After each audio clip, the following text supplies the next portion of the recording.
E sempre nós começamos com uma provocação, né? Que parte de uma pergunta que pode vir de qualquer um de nós ao estudar o Vedanta. E a pergunta de hoje é: afinal, Deus existe ou não? Como o Vedanta vê isso? Nós vamos explicar por que desse questionamento, que é um questionamento legítimo, porque existem algumas correntes, né, óbvio, fora da visão védica, né, que diz que o Vedanta ele tem uma visão de Deus que é politeísta, o que é um erro. E outros dizem que, na verdade, ele é um ateísmo disfarçado. Como, por exemplo, nós, ao analisarmos o budismo, né, o budismo ele sai de dentro da cultura védica, né? Buda ele é um hindu, né? Ele veio, né, ele trabalhou com a cultura védica, com os ensinamentos védicos, né, e desenvolveu uma linha dentro do vedantismo, que nós hoje conhecemos como budismo, né? E aí alguns dizem que o budismo é ateísta, que não acredita em Deus, né? Então, nós gostaríamos de fazer uma análise de como é esta visão para o Vedanta, né? Então, afinal, Deus existe ou não? Como o Vedanta vê isso? Na verdade, o Vedanta ele advoga a não existência de Deus. Aí vocês se assustam, falam, mas como? Como ele advoga a não existência de Deus, né? E o fato é que isso é verdade. Ele parte do princípio da não existência de Deus, né? E aí nós precisamos explicar. Por quê? Porque Deus nunca existiu. Por quê? Porque Deus nunca se manifestou no plano da existência. O plano da existência é o plano da materialidade. É aquilo que é transitório. Para algo existir, ele tem que ter nascimento, maturação, declínio e morte. Tudo que está no plano da existência segue esse princípio de nascimento, de manifestação, de maturação, de declínio ou decrepitude e morte. Então, se nós admitimos que Deus existe, ele teve um início. Ele tem um desenvolvimento e terá um fim. Então, o entendimento do Vedanta é que Deus nunca esteve no plano da existência, logo ele não existe. Deus é, né? Ele está no plano absoluto da essência.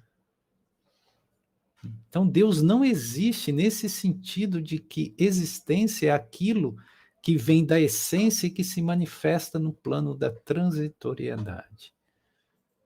Então, nesse sentido, Deus não existe. Deus é.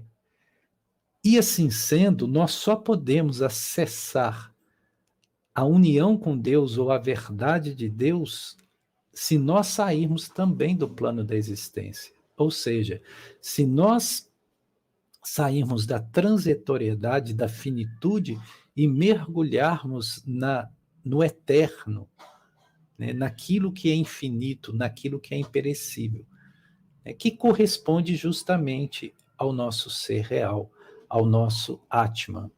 Então, o Atman não é diferente do Brahman absoluto. O nosso ser real, ele está ligado ao próprio Brahman absoluto por ser o Brahman absoluto, né? Então, nós também não existimos, nós manifestamos no plano da existência uma expressão, mas que essa expressão que nós manifestamos no plano da existência também é temporária e transitória. Então, o que nos caracteriza, aquilo que realmente nos qualifica, não está naquilo que nós manifestamos em termos de existência, e sim em termos de essência. Porque as existências são transitórias. Nós deixaremos de existir enquanto condição no mundo material, mas a essência vai permanecer. E essa essência é que nos faz divinos, porque semelhantes ao Brahman absoluto. Ou, se quisermos usar uma linguagem da tradição cristã ocidental, feitos à imagem e semelhança de Deus. Então, por isso que, para qualquer vedantista, você falar da existência de Deus é algo que soa absurdo, porque Deus realmente não existe, Deus é. Né? Então, Deus nunca esteve preso na existência, ele não depende da existência. Né? Como os Vedas diz, o universo é manifestado e depois ele retorna, o que é conhecido como o sopro de Brahman. Então, nós temos todas as kalpas, todas as eras, né? E nós temos o grande Mahavantara. Né? E depois vai vir o processo da não manifestação, o período da não manifestação. Né? Ou seja, onde não há essa exteriorização da energia divina, da Shakti divina. E mesmo nesse período, que é a noite de Brahman, nós continuamos existindo assim como o absoluto continua a ser, assim como nós continuamos a ser aquilo que somos. Por isso que o nome de Deus, em todas as tradições espirituais, inclusive na hebraica, é eu sou aquele que sou. Ou seja, a essência. E há aqui um detalhe muito importante. Para o Vedanta, não adianta crer em Deus. Toda crença em Deus é futilidade. Por quê? Porque crença é algo mental. Crença é algo que fica no plano conceitual. Então eu posso crer em Deus de muitas formas ou não crer em Deus. Isso não é relevante porque isso não afeta a essência daquilo que é. Aquilo que é não depende da minha crença. Eu posso ter as crenças mais estapafúrdias possíveis, mais esdrúxulas. Como existem crenças absurdas.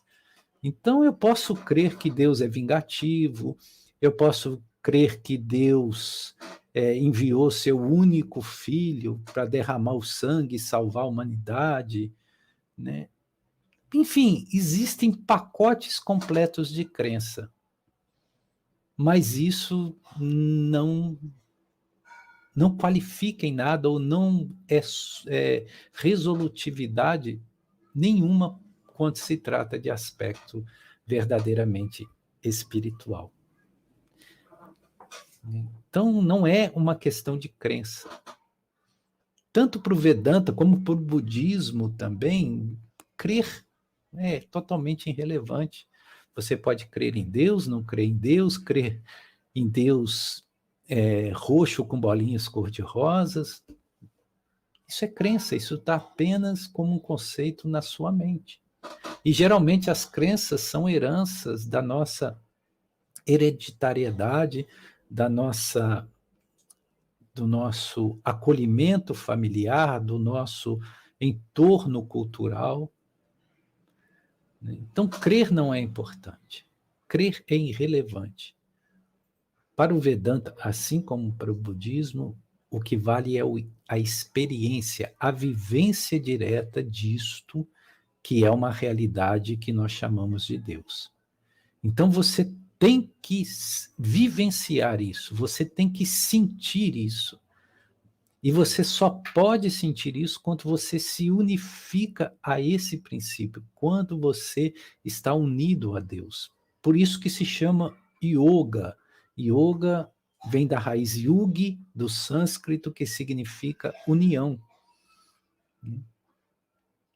Então, quando você vivencia a realidade de Deus como sendo você mesmo e não separado do absoluto, você não depende mais de crença alguma. Por quê? Porque você sabe. Porque você vivenciou. Nós precisamos de acreditar ou ter crenças no sol, por exemplo? Não. Por quê? Porque eu vejo o sol. O sol é uma presença diária. Então eu não preciso formular crenças a respeito do sol. Por quê? Porque ele é uma presença que é sentida, tanto pelo calor quanto pela luz.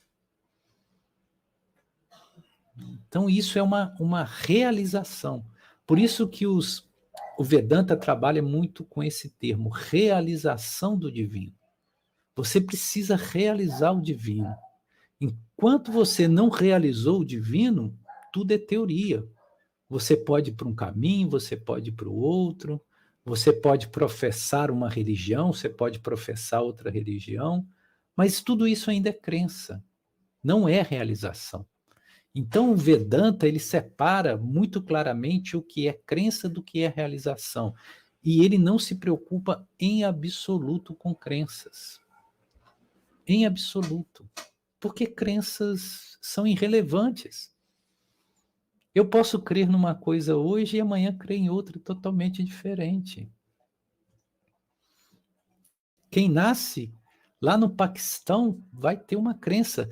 Quem nasce na França ou na Inglaterra vai ter uma outra crença. Fruto da cultura, fruto da inserção no meio em que houve esse nascimento. Então, crença não é o importante.